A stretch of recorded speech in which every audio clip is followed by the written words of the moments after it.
इयम् आकाशवाणी। सम्प्रति वार्ताः श्रूयन्ताम्। प्रवाचिका साधना शर्मा।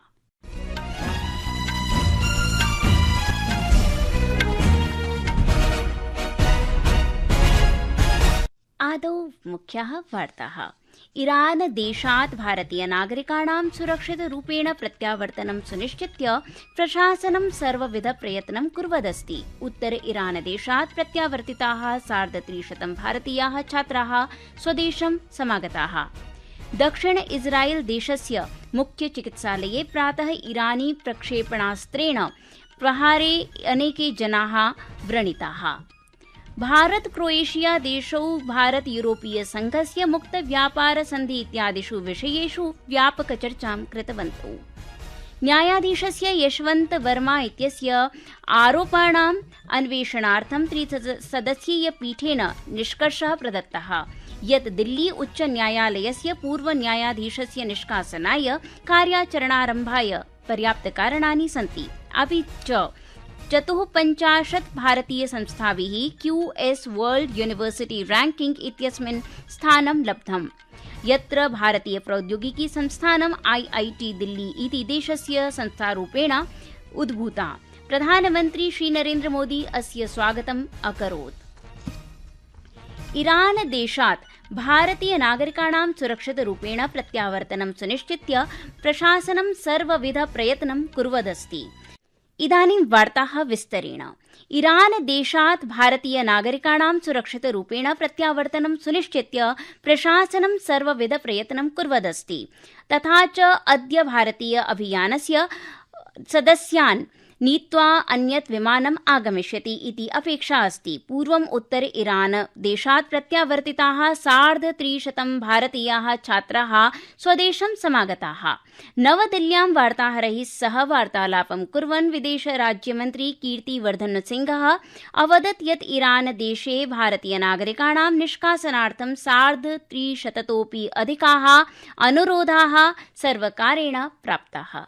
हमारी गवर्नमेंट पूरी कोशिश करेगी कि जितने भी हमारे देश के लोग हैं ईरान में, उनको सबको सेफली ले आने का हम लोगों की बहुत बड़ी जिम्मेदारी है और उसको हम लोग पूरा करेंगे। आज भी ये एक प्लेन जा रहा है फिर से तुर्कमेनिस्तान, वहां से अपने इंडियन नेशनल्स को लाने के लिए, और जैसे जैसे हमारे ये नंबर्स और रिक्वेस्ट आया करेंगी हम लोग यहाँ से चार्टर्ड फ्लाइट्स भेजा करेंगे अपने नेशनल्स को वापस लाने। हम लोगों के पास करीब 350 से अधिक रिक्वेस्ट आ गई हैं। अस्मिन्नेव क्रमे दक्षिणे इस्राएल देशस्य मुख्य चिकित्सालये अद्य प्रातः काले ईरानी क्षेपणास्त्रेण प्रहारं कृत्वा इस्राएल ईरान संघर्षः परमाणु सुविधासु नागरिक मूलसंरचनासु च नवीन आक्रमणेन वर्धितः। अतः व्यापकया क्षत्या अनेके जनाः व्रणिताः। सोरोका चिकित्सालये प्रहारः नागरिक चिकित्सा सुविधानां लक्ष्यीकरणे महत्वपूर्णतया वृद्धिं प्रदर्शयति।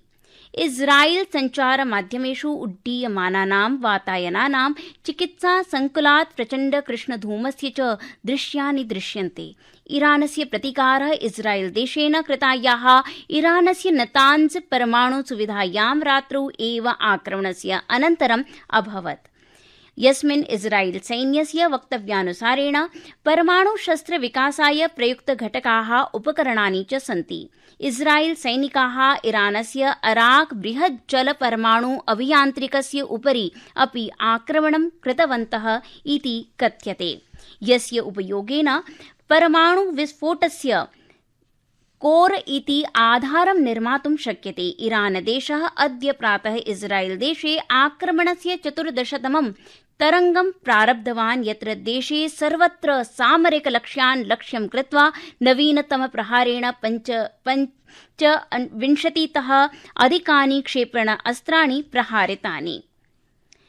संघर्षस्य आरम्भात् चिकित्सा अन्तर्गत संरचनायाः उपरि महत्वपूर्णः आक्रमणः इस्राएल देशस्य प्रधानमन्त्री बेन्यामिन नेतन्याहू ईरानस्य विरुद्धं प्रतिशोधं कर्तुं प्रतिज्ञां कृतवान्।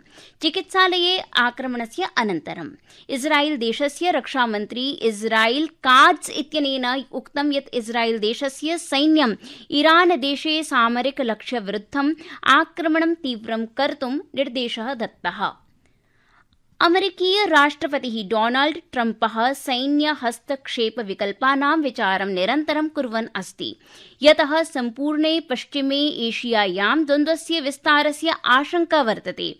ईरानस्य सर्वोच्च नेता आयातुल्लाह अली खामेनेई इत्यनेन वाशिंग्टनं प्रति दृढतया उक्तं यत् ईरानी क्षेत्रे कस्यापि अमेरिकीय प्रहारस्य परिणामः गम्भीरः अपूरणीयः परिणामः भविष्यति, येन वर्धमानासु शत्रुतासु सम्भाव्य अमेरिकीय संलग्नतायाः स्थितिः वर्धते। संस्कृतवार्तायाः संस्करणम् इदानीम् आकाशवाणीतः प्रसार्यते। समम् एव अयं कार्यक्रमः आकाशवाण्याः www.newsonair.gov.in वेबसाइट इत्यत्र अथ news on AIR mobile app इत्यत्र अपि उपलब्धो भविष्यति। रक्षा सचिवः इस्रायलस्य समकक्षश्च पश्चिम एशियायाः संघर्षस्य विषये दूरभाषेण चर्चां कुरुतः।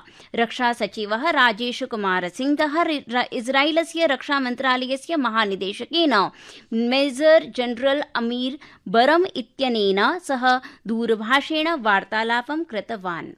एतौ पश्चिम एशियायाः वर्तमानस्थितेः विषये अद्यतनविषये चर्चां कृतवन्तौ इति रक्षामन्त्रालयेन सोशल मीडिया माध्यमेन प्रकाशितम्।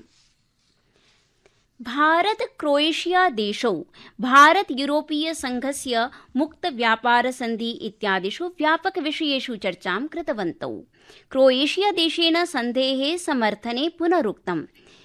भारत क्रोएशिया देशाभ्यां चिरकालस्य भारत यूरोपीय संघस्य मुक्त व्यापार संधि विषये चर्चा कृता। क्रोएशिया कनाडा साइप्रस देशानां सफल यात्रायाः अनन्तरं प्रधानमन्त्री मोदी नवदिल्लीं सम्प्राप्तवान्। सः क्रोएशिया देशस्य प्रधानमन्त्रिणा आन्द्रेस प्लेन्कोविच इत्यनेन सह जाग्रेब नगरस्य बेन्स्की ड्वोरी इत्यत्र विस्तृत प्रतिनिधिमण्डलस्तरस्य वार्ताम् अकरोत्। ईयू के साथ हमारी स्ट्रेटेजिक पार्टनरशिप को मजबूत करने में क्रोएशिया का समर्थन और सहयोग बहुत ही महत्वपूर्ण है। हम दोनों इस बात का समर्थन करते हैं कि यूरोप हो या एशिया, समस्याओं का समाधान रणभूमि से नहीं निकलता, डायलॉग और डिप्लोमेसी से ही वही एकमात्र रास्ता है। यूरोपीय संघस्य परिधि मध्ये क्रोएशिया देशस्य निरन्तरं समर्थनस्य भारतेन प्रशंसा कृता। वैश्विक शान्तिं, लोकतान्त्रिक मूल्यानि, सहकार्यं वर्धयितुं च स्वस्य सहयोगी प्रतिबद्धतायाः रेखाङ्कनं कृतम्।